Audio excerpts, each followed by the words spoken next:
ఇకటు నాగార్జున ఫ్యామిలీపై చేసిన కామెంట్స్ పై మరోసారి రియాక్ట్ అయ్యారు మంత్రి కొండా సురేఖ. కేటీఆర్ తనను కించపరిచేలా మాట్లాడడంతో వేదనకు గురై మాట్లాడాల్సి వచ్చిందన్నారు మంత్రి. కేటీఆర్ పై చేసిన వ్యాఖ్యలపై వెనక్కి తగ్గేది లేదన్నారు. తప్పనిసరిగా కేటీఆర్ క్షమాపణ చెప్పాలన్నారు. అనుకోని సందర్భంలో ఓ సినీ కుటుంబం గురించి మాట్లాడినందుకు బాధగా ఉందన్నారు కొండా సురేఖ. క్యారెక్టర్ గురించి మరి వారి గతంలో వారు చేసినటువంటి కార్యక్రమాల గురించి మహిళల మీద వారికి ఉన్నటువంటి మరి చులకన భావం గురించి మాట్లాడుతూ మరి ఆయన నన్ను రొచ్చగొట్టే విధంగా మాట్లాడినప్పుడు నేను భావోద్వేగానికి లోనై మరి కొన్ని ఆయన మీద నేను విమర్శలు చేయాల్సిన అవసరం వచ్చింది. ఆ సందర్భంలో నాకు ఇంకెవరి మీద కూడా వ్యక్తిగత ద్వేషం కానీ మరి వ్యక్తిగత కోపం కానీ లేదు. అనుకోని ఆ సందర్భంలో ఒక కుటుంబం మాట నేను తీయడం ఏదైతే ఉందో అది అనుకోకుండా నా నోటి నుంచి జరగడం జరిగింది. ఆ తర్వాత వారి ట్వీట్ చూసిన తర్వాత నేను కూడా చాలా బాధపడ్డాను.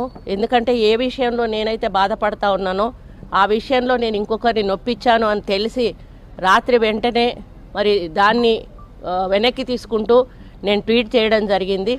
కాబట్టి నాకు జరిగిన అవమానం నేను పడ్డ బాధ ఇంకొకరు పడకూడదు అనేటువంటి ఒక ఆలోచనతోటి నేను బేషరతుగా దాన్ని వెనక్కి తీసుకోవడం జరిగింది.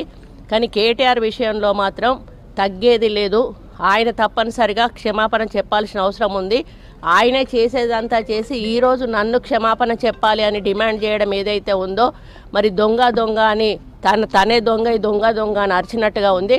ఆ విషయంలో మాత్రం ఎట్టి పరిస్థితుల్లో కూడా వెనక్కి తగ్గేది లేదు. కేటీఆర్ గారు క్యారెక్టర్ గురించి మరి వారి గతంలో వారు చేసినటువంటి కార్యక్రమాల గురించి మహిళల మీద వారికి ఉన్నటువంటి మరి చులకన భావం గురించి మాట్లాడుతూ మరి ఆయన నన్ను రొచ్చగొట్టే విధంగా మాట్లాడినప్పుడు నేను భావోద్వేగానికి లోనై మరి కొన్ని ఆయన మీద నేను విమర్శలు చేయాల్సిన అవసరం వచ్చింది. ఆ సందర్భంలో నాకు ఇంకెవరి మీద కూడా వ్యక్తిగత ద్వేషం కానీ మరి వ్యక్తిగత కోపం కానీ లేదు. అనుకోని ఆ సందర్భంలో ఒక కుటుంబం మాట నేను తీయడం ఏదైతే ఉందో అది అనుకోకుండా నా నోటి నుంచి జరగడం జరిగింది. ఆ తర్వాత వారి ట్వీట్ చూసిన తర్వాత నేను కూడా చాలా బాధపడ్డాను. ఎందుకంటే ఏ విషయంలో నేనైతే బాధపడతా ఉన్నానో ఆ విషయంలో నేను ఇంకొకరిని నొప్పించాను అని తెలిసి రాత్రి వెంటనే మరి దాన్ని వెనక్కి తీసుకుంటూ నేను ట్వీట్ చేయడం జరిగింది.